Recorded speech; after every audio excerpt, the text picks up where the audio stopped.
Terkait masalah bantuan hukum ini,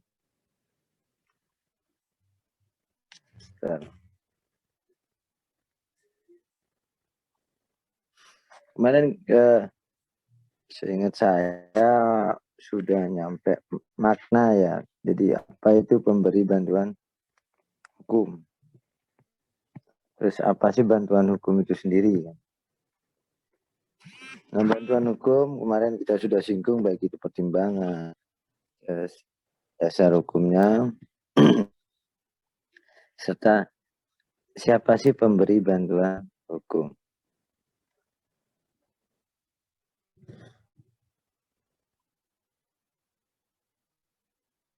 Pelaksanaan bantuan hukum itu juga didasari dengan adanya kode etik advokat. Karena apa? Karena kaitannya pemberi bantuan hukum itu tidak boleh semata-mata semua para pihak bisa mengatasnamakan organisasi, tapi yang harus berkompeten, khususnya advokat. Karena itu di sini dicantumkan kode etik advokat di dalam bantuan hukum. Teknik pelaksanaan bantuan hukum terkait organisasi bisa dilakukan oleh organisasi, bukan organisasi advokat.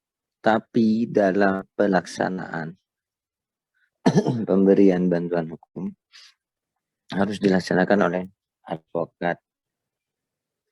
Karena yang mempunyai legal standing untuk memberikan advice terkait bantuan hukum adalah advokat. Bantuan hukum itu dilaksanakan berdasarkan asas. Pertama, asas keadilan, asas persamaan kedudukan di muka hukum, ada asas keterbukaan,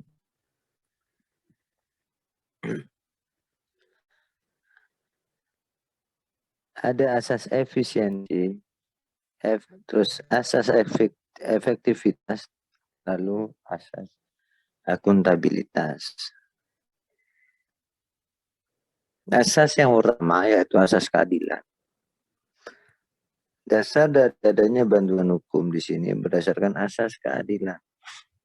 Asas keadilan tersebut adalah di mana seseorang itu mendapatkan hak dan kewajibannya sama seperti yang lain. Hak warga negara harus sama, kewajibannya pun sama. Karena itu didasarinya asas keadilan dalam hukum, dalam praktek bantuan hukum didasari dari asas keadilan substantif. Jadi persamaan di muka hukum. Yang ini akhirnya turun kepada asas persamaan kedudukan di dalam hukum. Jadi asas keadilan itu merupakan asas yang digunakan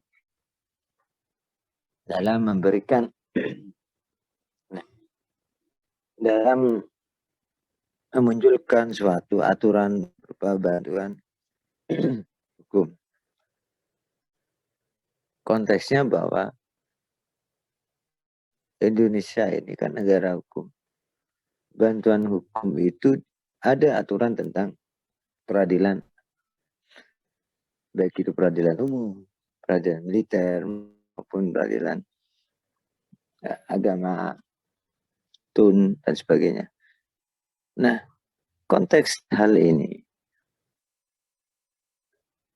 asas keadilan ini berdiri sebagai wadah bagi masyarakat yang mencari keadilan.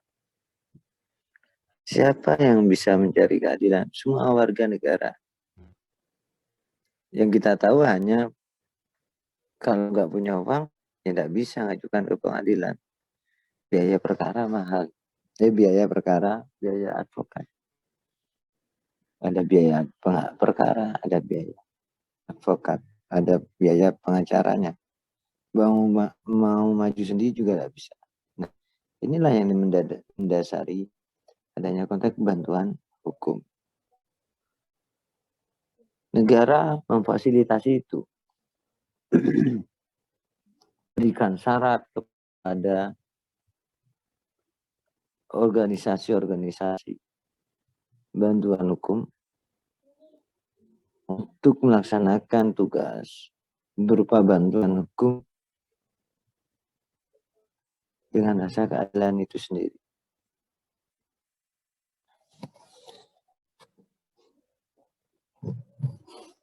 Selanjutnya adalah asas persamaan kedudukan di muka hukum.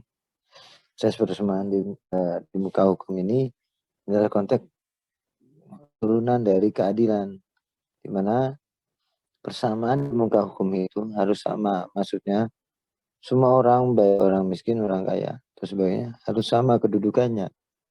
Ketika dia butuh advokat, butuh penasihat hukum, maka negara harus memfasilitasi. Ketika dia butuh dan wajib, maka harus didampingi. Karena undang-undang mengatur di sana. Di KUH pidana juga diatur tentang yang ancamannya di atas 5 tahun wajib didampingi oleh penasihat hukum. Kan yang ancamannya 5 tahun. Nah, di situ merupakan kedudukan persamaan di muka hukum. Karena apa? Perkara-perkara yang di atas ancaman 5 tahun itu perkara yang berat, sehingga perlu adanya pendamping hukum. Sama halnya di kasus perdata. Kasus perdata, banyak orang yang terjerat kasus perdata, baik itu cerai, gono gini, ataupun waris. Ada hal yang memberatkan mereka adalah dalam proses peradilan untuk pembiayaan dari sebuah perkara untuk pembayaran advokat. Mereka tidak akan mungkin bisa. Makanya bantuan hukum ini dibuat sebagai bentuk wadah bahwa adanya fasilitas dari negara memberikan kontribusi terhadap warga negaranya agar dapat menggunakan jasa bantuan hukum, karena tidak semua warga masyarakat bisa. Oke, selanjutnya adalah keterbukaan. Keterbukaan di sini di asas transparansi, keterbukaan atas proses, keterbukaan bahwa proses bantuan hukum ini memang benar dipantau dan bahkan asas keterbukaan ini memberikan dampak bahwa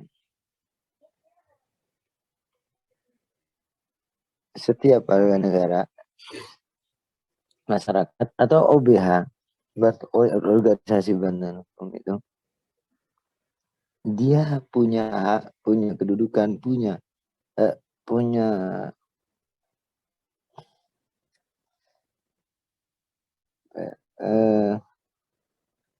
kewajiban mensosialisasikan dari bantuan hukum ini. Jadi mensosialisasikan karena di situ ada program pemberdayaan masyarakat, ada penyuluhan masyarakat, sehingga dia bantuan hukum ini harus berlomba-lomba mensosialisasikan itu. Ini bentuk keterbukaannya, bahwa tidak ada anggaran, tidak ada biaya untuk biaya advokatnya, hanya biaya perkaranya yang dibayar sendiri. Untuk biaya advokat tidak ada karena sudah dapat dirembeskan dari negara-negara yang membayar. Itu adalah asas keterbukaan. Asas efisiensi di sini, undang-undang ini berikan efisiensi serta hubungannya dengan efektivitas. Efisiensi tujuannya untuk memperingkas, mempermudah proses. Jadi aturan ini tidak berbelit-belit. Pemberian bantuan hukum itu dilaksanakan efisien mungkin, semudah mungkin, dengan waktu yang memang harus cepat. Ini efisiensinya. Terus efektivitas adalah dampak dari bantuan hukum ini. Makanya kan bantuan hukum itu dibuat bukan oleh LBH saja, tapi organisasi masyarakat pun bisa dapat. Tujuannya apa? Memberikan efektivitas kepada warga masyarakat. Agar warga masyarakat itu bisa merasakan bantuan hukum ini. Karena kalau hanya terbatasi oleh beberapa organisasi atau lembaga, maka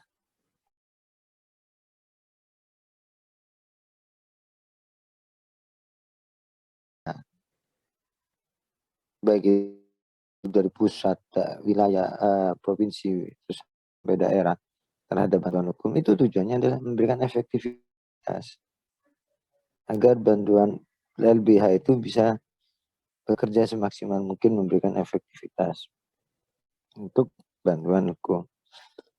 Terus akuntabilitas.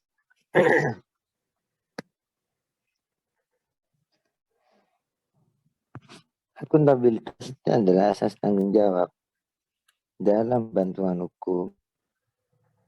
Semua laporan itu harus tersampaikan. Advokat yang melakukan bantuan hukum itu harus melaporkan, melaporkan hasil laporannya terkait masalah bantuan hukum. Jadi terkait bantuan hukum, mereka harus melaporkan. Ini bentuk akuntabilitas tanggung jawabnya, bahwa advokat yang mendampingi tidak boleh mendapatkan pun uang dari klien karena surat kuasanya itu jelas gratis. Bahasanya tidak dipungut biaya untuk kuasa. Sehingga klien itu hanya dibebani biaya pendaftaran di pengadilan. Untuk kuasa mereka tidak dibayar, tidak bayar. Intinya gratis. Nah, ini bentuk akuntabilitas itu adanya laporan. Bantuan hukum ini, undang-undang ini dibuat bentuk akuntabilitasnya dengan cara mensurvei, memantau hasil laporan dari advokat, baik termasuk foto. Ini bentuk asas akuntabilitasnya. Jadi fungsi memang bantuan hukum ini disusun sedemikian rupa agar masyarakat itu bisa merasakan bahwa adanya dampak bantuan hukum. Makanya kita lihat sekarang bantuan hukum itu LBH itu menjamur di khususnya di Jember. Di Jember ini menjamur sudah. Menjamurnya lembaga bantuan hukum ini bentuk efektivitas dari adanya aturan ini. Bentuk adanya aturan bantuan hukum sehingga hal ini justru berdampak baik kepada masyarakat, bagi masyarakat yang ingin membutuhkan bantuan hukum.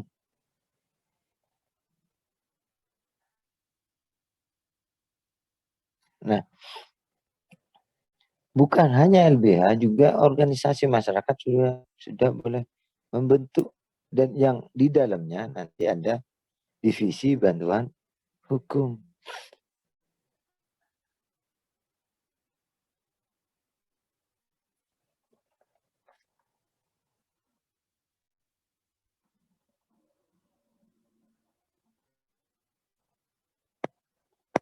Oke.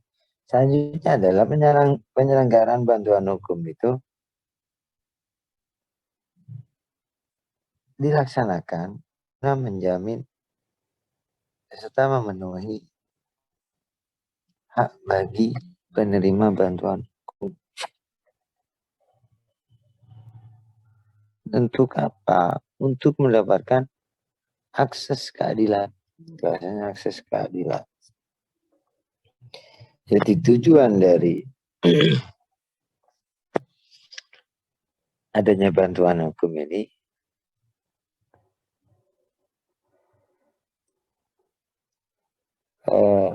menjamin serta memenuhi bantuan hukum untuk memperoleh akses keadilan. Akses keadilan apa?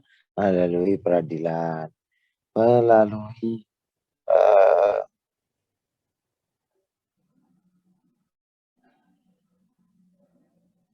pendampingan di kepolisian, itu pelaporan kepolisian merupakan akses keadilan di pengadilan atau laporan kepolisian dan sebagainya, menemui instansi dan sebagainya.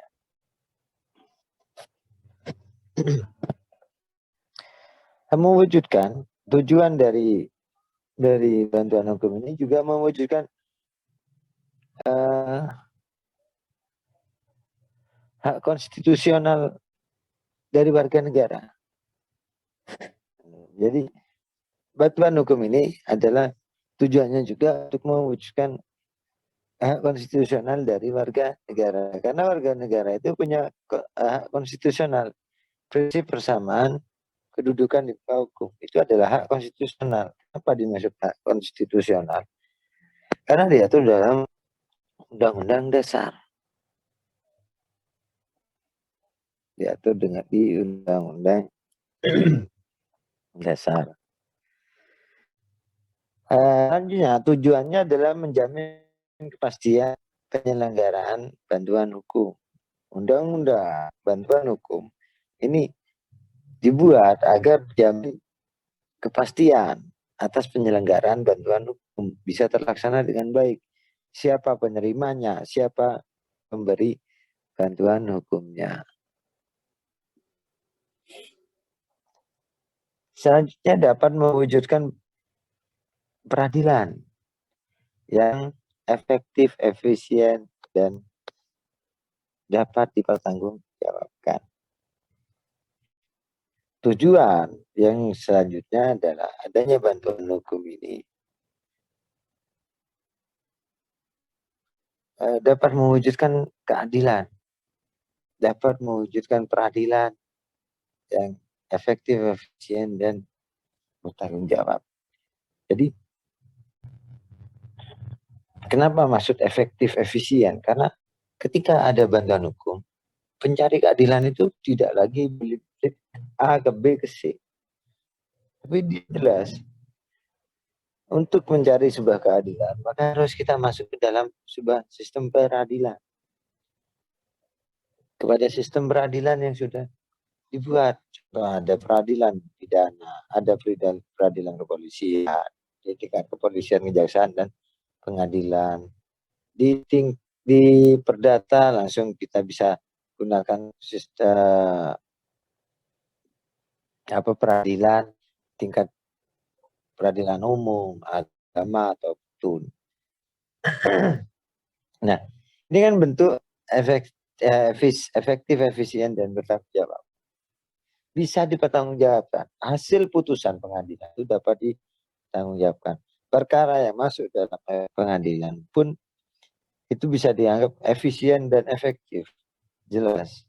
Karena apa? Terjadwal. Harus putus sekian. Selesai tanggal sekian. Itu harus jelas. Dan efektif. Karena apa? Putusannya bertanggung jawab. Beda dengan penyelesaian perkara di luar. Yang itu tidak efektif, efisien. Efisien oke. Efektif belum tentu. Bertanggung jawab juga belum tentu. Karena apa? Karena bisa jadi masih berdampak berdampak di kemudian hari dari sisi hukum. Masih bisa digugat atau apa. Karena apa? Karena setiap keputusannya itu bisa jadi ditentang.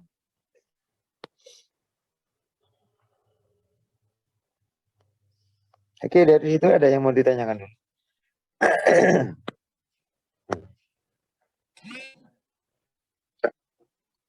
Oke.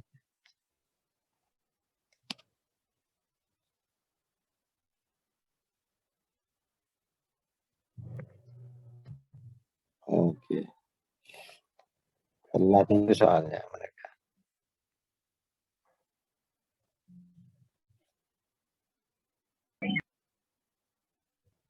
Aduh, kalau sinyal itu. Oke, wes, ayo.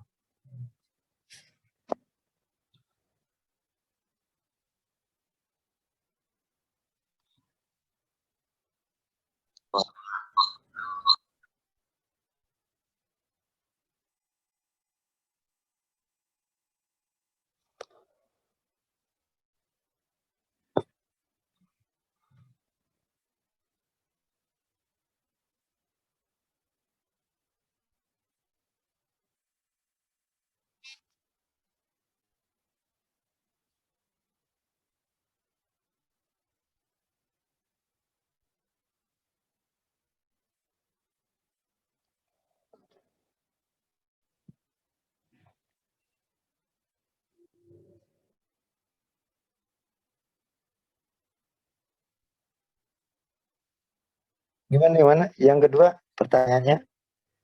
Yang kedua.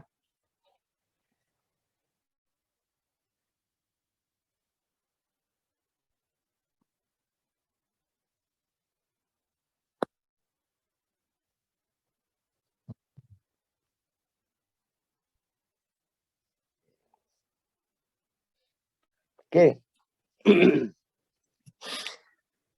Terkait pertanyaan yang pertama, apakah sebuah usaha itu dapat menerima atau dapat sebagai kategori penerima bantuan hukum? Nah, penerima bantuan hukum kita kembali kepada aturan. Siapa penerima bantuan hukum? Penerima bantuan hukum itu adalah orang atau kelompok. Kita bisa pahami. Jadi warga masyarakat, orang atau kelompok.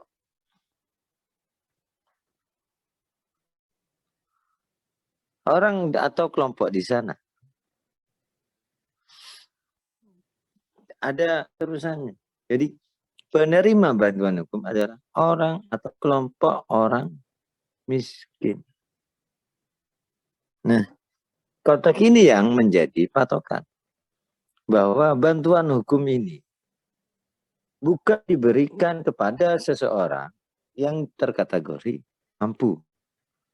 Nah, kategori miskin di sini dalam peraturan pemerintah itu harus ditunjukkan dengan surat keterangan tidak mampu. Surat keterangan tidak mampu.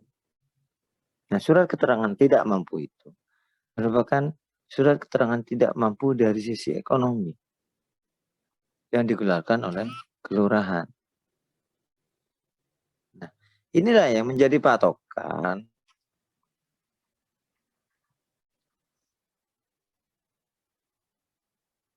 bagi pemberi bantuan hukum dalam mengklasifikasikan penerima bantuan hukum. Sehingga kalau dalam praktek, dalam penerimaan bantuan hukum itu harus ada permohonan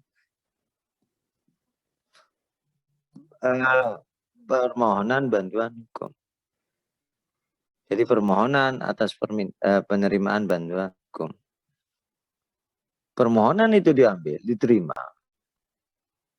dipenuhi dengan syarat-syarat, maka di sana nanti dia termasuk dalam klasifikasi itu. Jika syarat-syaratnya terpenuhi. Makanya kan bantuan hukum itu salah satunya di sana menggunakan surat keterangan tidak mampu. Bahkan dapat juga menggunakan KIS, Kartu Indonesia Sehat, yang mana itu merupakan penerima itu juga tergolong sebagai masyarakat tidak mampu. Nah ini yang harus dipahami. Lalu Bagaimana dengan usaha yang bangkrut, Pak? Itu kan kaya terus sekarang bangkrut. Apakah dia termasuk tergugat? Nah, kita harus kembali pada kategori tersebut. Kita harus kembali pada kategori penerima bantuan hukum tersebut. Namun, jika kita ingin melepas dari konteks penerima bantuan hukum, maka di dalam proses pemberian bantuan hukum itu ada yang namanya pro bono.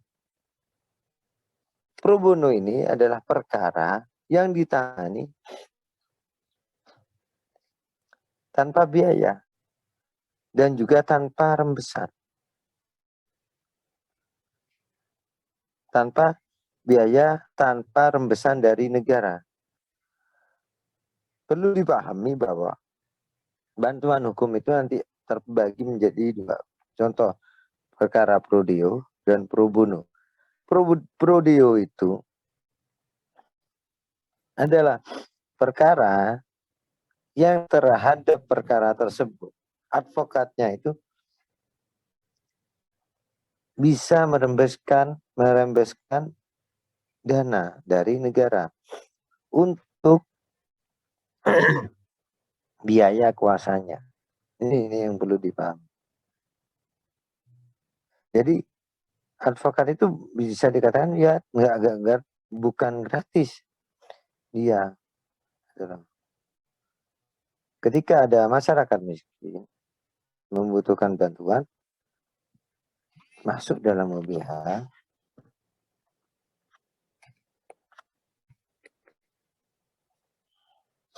masuk dalam, ada yang masuk lagi. Oke, masuk dalam OBH atau LBH. Setiap satu perkara, satu pengacara itu akan mendapatkan rembesan dana untuk biaya dia sebagai advokat. Bukan biaya perkara daftar, tapi biaya jasa dari advokat itu dibayar oleh negara. Jadi itu prodeo. Nah, ada perkara pro bono. Nah, perkara prodeo harus sesuai dengan syarat ketentuan yang sudah ditetapkan. Laporannya harus jelas. Ada surat keterangan tidak mampu, ada KTP, ada gugatannya, ada putusannya, dan itu harus sesuai dan sinkron dengan kantor dia berada, kantor hukum LBH dia berada.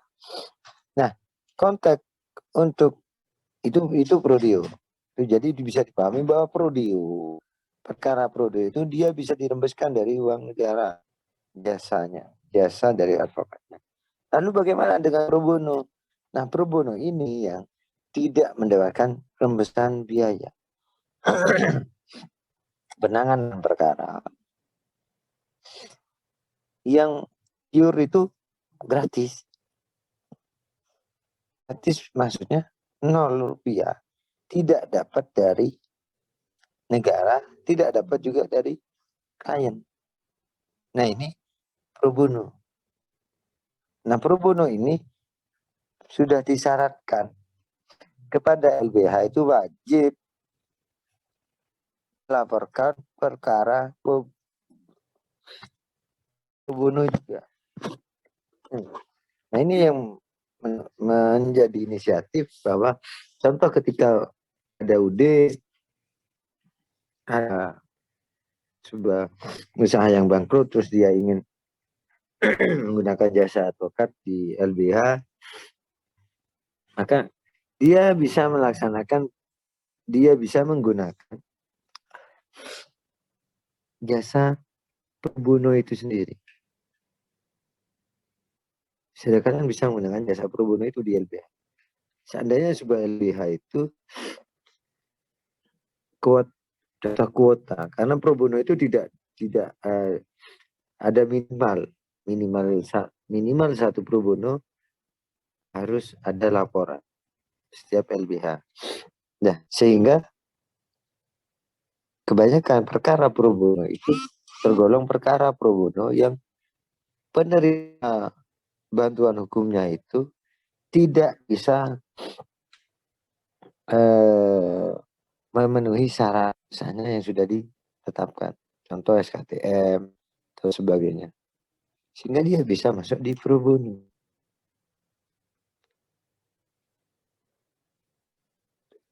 Oleh karena itu penerimaan, makanya penerima bantuan hukum itu yang memang awalnya adalah rodeo untuk orang miskin memang. Tujuan adanya bantuan hukum ini memberikan asas keadilan terhadap orang tidak mampu membayar jasa advokat. Nah, jasa advokat itu ditanggung oleh negara.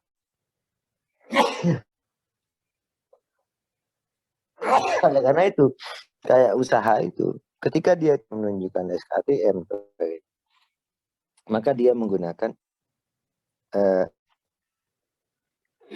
konteks pro bono itu sendiri. Jasa advokat yang pro bono. Yang mana dananya pun tidak bisa dirembeskan ke negara. Karena si penerima bantuan hukum itu tidak memenuhi syarat dari ketentuan sebagaimana penerima bantuan hukum. Ini, tapi memang tidak bisa dipastikan bahwa LBH itu bisa menerima atau tidak, karena itu menjadi syarat hanya minimal 1 pro bono di dalam 1 LBH. Nah, dalam praktek bisa terjadi kadang yang tidak ada biaya jasa, tapi ada biaya sukses fee di belakang. Ini dalam praktek kebanyakan seperti itu. Lalu selanjutnya laporan. Laporan dari ke siapa bantuan hukum dilaporkan?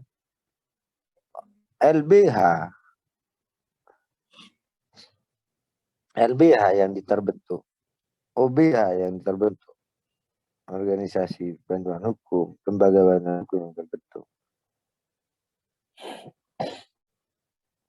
Dia di bawah naungan Kemenkumham, Kementerian Hukum dan HAM di wilayah. Jadi di Kanwil, kantor wilayah. Kalau di Surabaya. Nah, ini pengawas dari bantuan hukum. Kalau advokat secara individu, kantor secara individu atau kelompok hanya law firm, bukan sebuah badan hukum, dia tidak diawasi oleh LBH. Tapi tidak diawasi oleh Kemenkumham, tapi dia tidak diawasi, maka dia bebas untuk menjalankan tugas sesuai dengan kemauan dia. Sehingga dia hanya berdasarkan pada kode etik advokat saja. Tapi ketika LBH, maka itu akan terpantau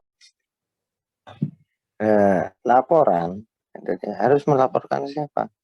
Nah, kita bisa pahami bahwa bantuan hukum itu, LBH itu diawasi oleh Kemenkumham. Bentuk pengawasan itu adalahnya akreditasi terhadap sebuah lembaga bantuan hukum.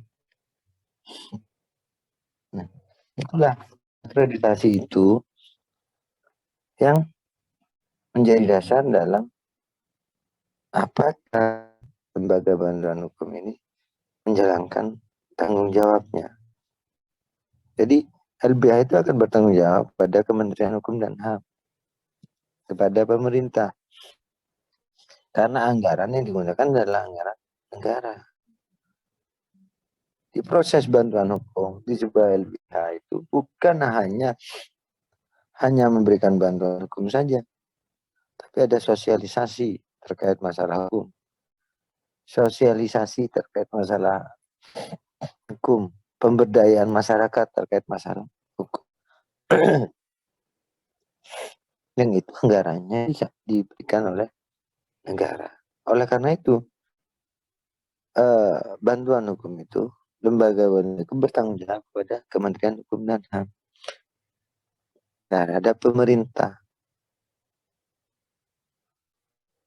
baik yang sifatnya sosialisasi, pemberdayaan, maupun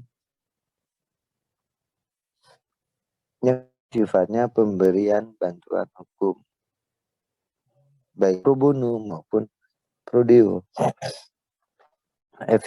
Contoh efisiensi pun itu mempengaruhi waktu penyelesaian perkara.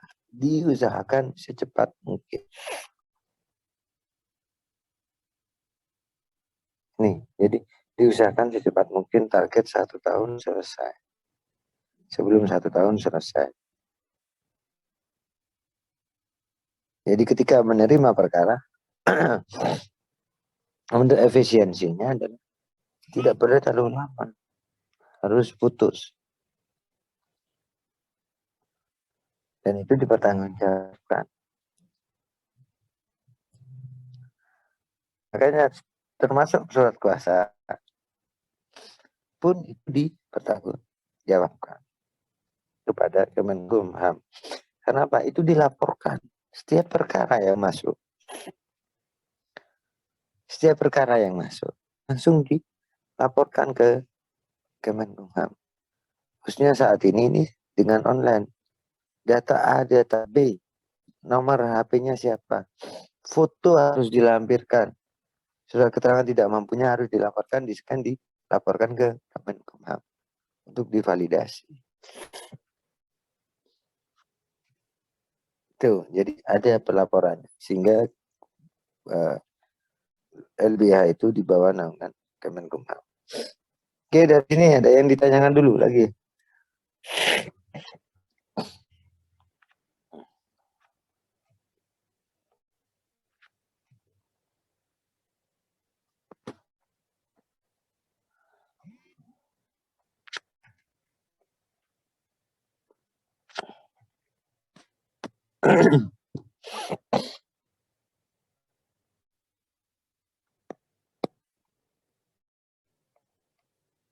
Gimana? Ada yang ditanyakan dulu? Belum ada, Pak. Belum ada. Oke.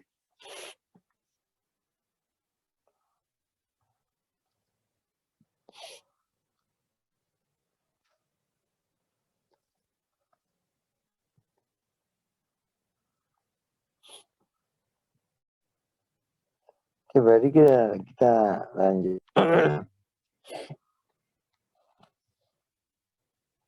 Pelaksanaan bantuan hukum ini konteksnya adalah pelaksanaannya itu ada aturan pelaksananya. Nanti mungkin di selanjutnya nanti saya akan bahas secara teknis administratif yang diatur dalam peraturan pemerintah. Nah, ini bentuk bahwa adanya peraturan pemerintah yang mengatur bantuan hukum ini. Ini menunjukkan bahwa bantuan hukum itu diawasi oleh pemerintah. Beda halnya dengan advokat secara individu atau kelompok yang bukan bantuan hukum. Rujukan mereka hanya pada undang-undang advokat. Ketika sudah ada aturan pelaksana, maka diawasi oleh negara.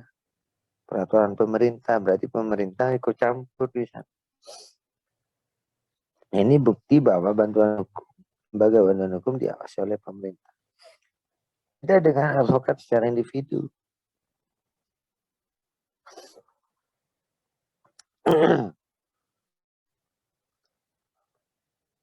Oke, bisa dipahami ya. Jadi advokat individu dengan advokat yang di dalam bantuan hukum, mereka selain diawasi oleh negara, juga diawasi oleh kode etik. Untuk advokat secara individu, maka dia hanya bertanggung jawab secara etik, kode etik advokat, karena rujukan mereka pada undang-undang. Oke, kita masuk kepada kewajiban memberi bantuan hukum.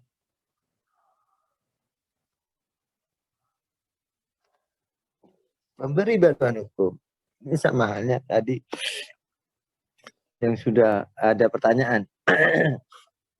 Saya lanjutkan. Tadi kan ada pertanyaan laporannya siapa? Ke pemerintah melalui menteri kan ya. Ada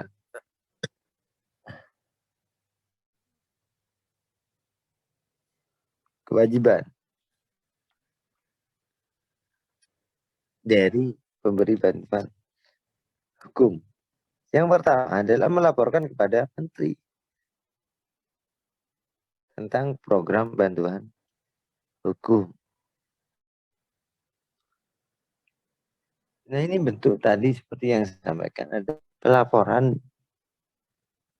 pemberi bantuan hukum itu sendiri kepada menteri, kepada pemerintah atas bantuan hukum itu dari tahap pertama, dari tahap masuknya penerima bantuan hukum. Yang kedua ada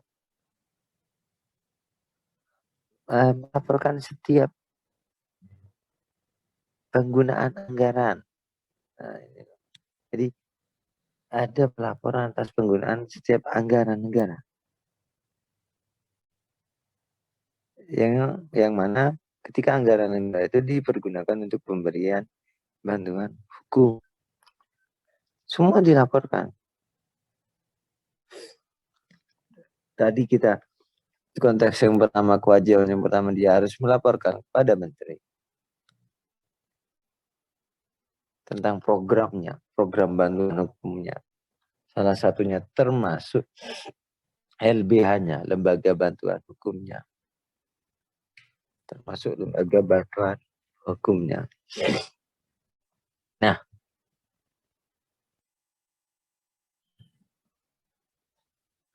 yang kedua itu melaporkan dengan setiap penggunaan dana, dan dana yang masuk itu digunakan untuk apa?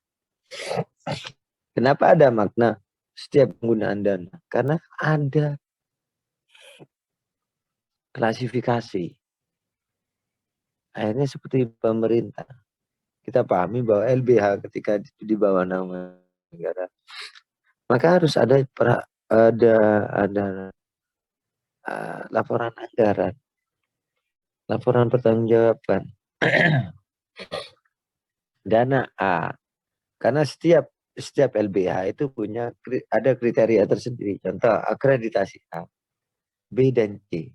Antara akreditasi A, B dan C itu berbeda rembesan anggarannya. Karena LBH itu dibatasi dana.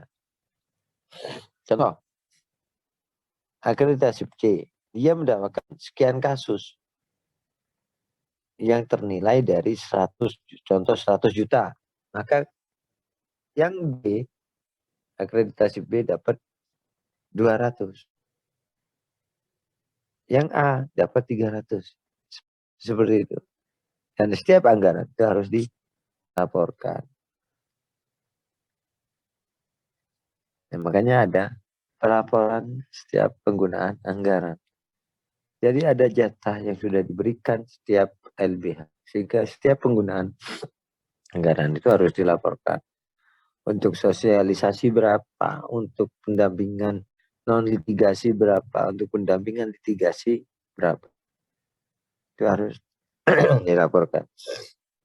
Baratnya sebuah negara, pemerintah itu memberikan anggaran kepada bantuan hukum, itu langsung, ini saya kasih 100 juta. 100 juta manfaatkan sebagaimana mestinya. Nah, ketika 100 juta digunakan oleh LBH, maka itu harus dilaporkan. Apa saja penggunaannya, untuk apa aja. Nah ini.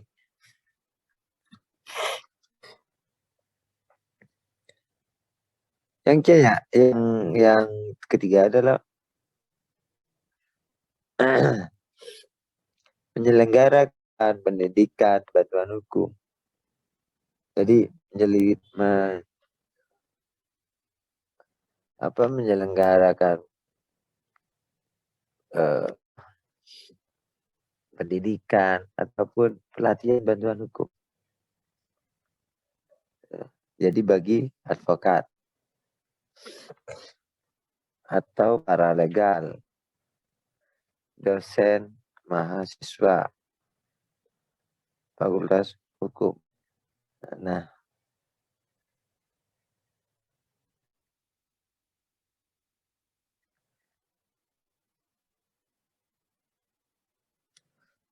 jadi bantuan hukum itu juga memberikan pendidikan, pelatihan terhadap bantuan hukum bagi bagi bisa dikatakan itu bagi advokat, dosen, paralegal,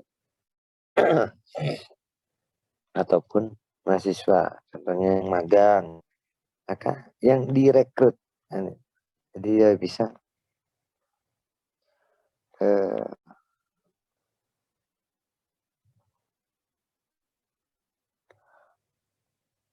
bisa mendapatkan sebuah pelatihan dari bantuan hukum. Jadi bantuan hukum LBH itu bisa mengadakan pelatihan tersebut.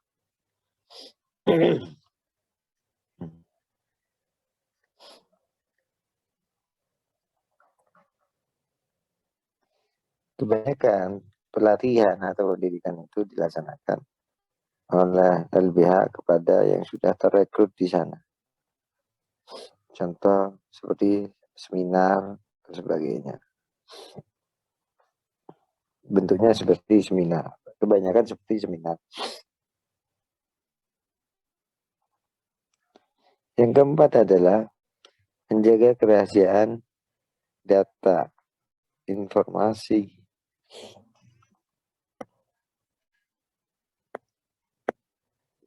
dan atau keterangan yang diperoleh dari penerima kuasa. Kewajiban dari pemberi kuasa itu dia harus menjaga privasi dari penerima kuasa. Dan ini sebenarnya bukan hanya untuk LBH, untuk pemberian bantuan hukum, tapi juga untuk advokat yang harus menjaga privasi dari klien. Menjaga privasi dari penerima bantuan hukum dari klien yang terkait apa ya, terkait perkara. Semua terkait perkara itu harus dirahasiakan karena menjaga masalah privasi. Oke, kewajiban yang selanjutnya adalah memberikan bantuan hukum kepada penerima bantuan hukum berdasarkan syarat dan tata cara yang sudah ditentukan. Maksudnya apa? Pemberi bantuan hukum itu tidak boleh seenaknya. Tidak boleh semata-mata advokat lo butuh gua ya ngikuti gua kan gitu katanya.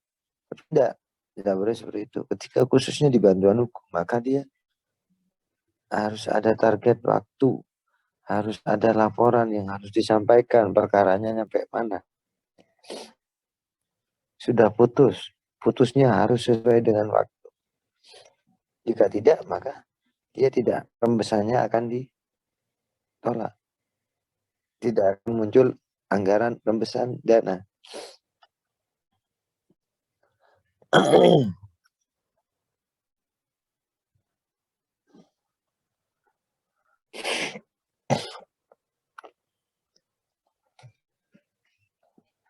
Oke, di situ ya bisa dipahami ya. Jadi ada beberapa kewajiban-kewajiban dari pemberi kuasa. Nah, ketika ada kewajiban maka ada hak dari pemberi kuasa. Pemberi kuasa yaitu konteksnya adalah lembaga bantuan hukum. Pemberi bantuan hukum. Jika dia ada kewajiban maka juga ada hak. Lalu apa haknya? Hak dari pemberi bantuan hukum melakukan rekrut, dia punya hak untuk melakukan rekrutmen terhadap advokat, paralegal, dosen, dan mahasiswa fakultas hukum. Jadi bantuan hukum, OBH, lembaga bantuan hukum atau organisasi, itu dia bisa melakukan rekrutmen. Ya memang harus melakukan rekrutmen untuk apa? Agar di dalamnya ada orang, ada pegawai lah bahasanya. Ya, pengelolaan anggaran itulah, dari anggaran negara itulah yang dikelola untuk membayar para legal, untuk membayar dosen, untuk mengadakan semua kegiatan.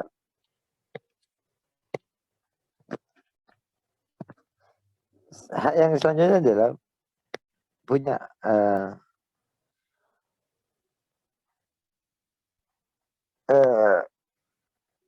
pemberi bantuan hukum itu memiliki hak melakukan pelayanan bantuan hukum. Jadi dia punya hak untuk melakukan pelayanan. Jadi LBH yang sudah terbentuk, OBH yang sudah terbentuk, organisasi yang sudah terbentuk, dia punya hak untuk melakukan pelayanan. Pelayanan bantuan hukum apa saja? Konsultasi, pendampingan, termasuk perembesan anggaran, termasuk pelayanan hukum di tingkat litigasi maupun non litigasi. Yang kedua adalah, iya, oh tunggu, oke, tunggu nak, tak lagi dah. Oke, yang selanjutnya adalah yang ketiga adalah penyelenggaraan penyuluhan hukum serta konsultasi, yaitu pelayanan hukum itu sendiri, dan program kegiatan lain yang terkait masalah sosialisasi hukum.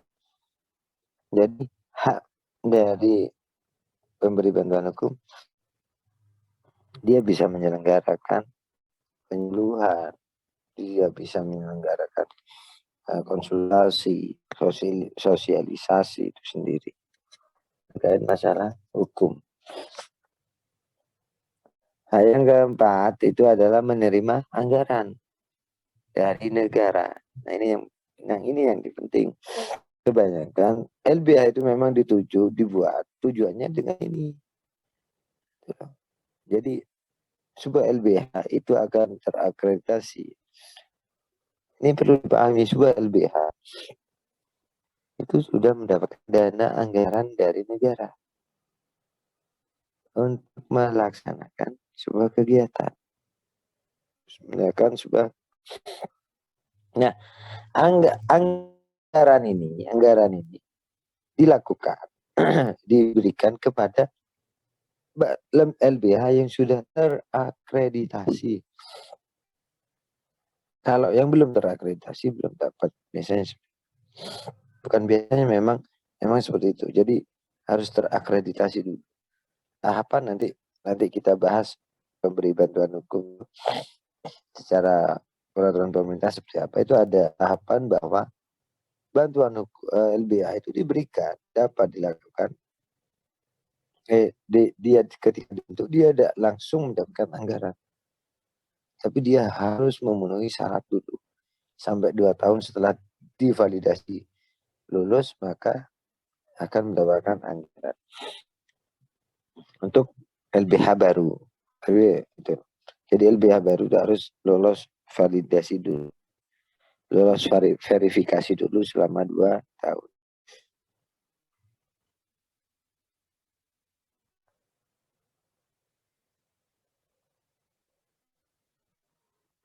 Oke, yang selanjutnya adalah punya hak untuk mengeluarkan pendapat, menyatakan serta sebab bantuan hukum. LBH dia dapat menyatakan pendapat, menyatakan pembelaan perkara yang menjadi tanggung jawab. Ini sama halnya kedudukan bagi advokat. Jadi dia punya hak untuk menyampaikan pendapat, membela kepentingan klien, membela kepentingan penerima masa. Selanjutnya yang keenam adalah mendapatkan informasi. Dia punya hak untuk mendapatkan informasi data dari pemerintah terkait apapun itu yang ada hubungannya dengan bantuan hukum, baik itu terkait masalah instansi lain yang akan mendapatkan yang akan menurunkan anggaran atau sebagainya. Jadi punya hak mendapatkan informasi. Beda kalau advokat biasa tidak bisa langsung ke mahkamah untuk mencarikan informasi anggaran.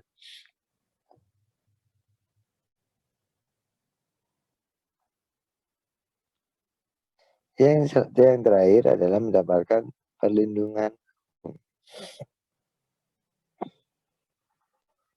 Maksudnya adalah memberikan perlindungan hukum dalam konteks bantuan hukum ini, hak dari pemberi bantuan hukum ini, mereka punya legalitas.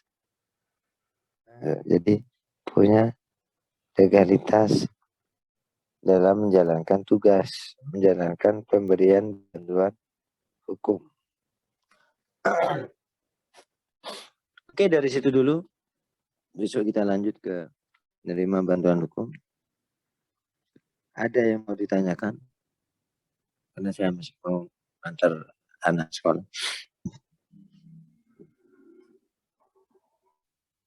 Tidak ada? Tidak ada, Kalau Pak. tidak ada, saya... Tidak ada. Kalau tidak ada, saya iri. Kurang lebihnya mohon maaf. Assalamualaikum warahmatullahi wabarakatuh. Waalaikumsalam warahmatullahi wabarakatuh. Waalaikumsalam.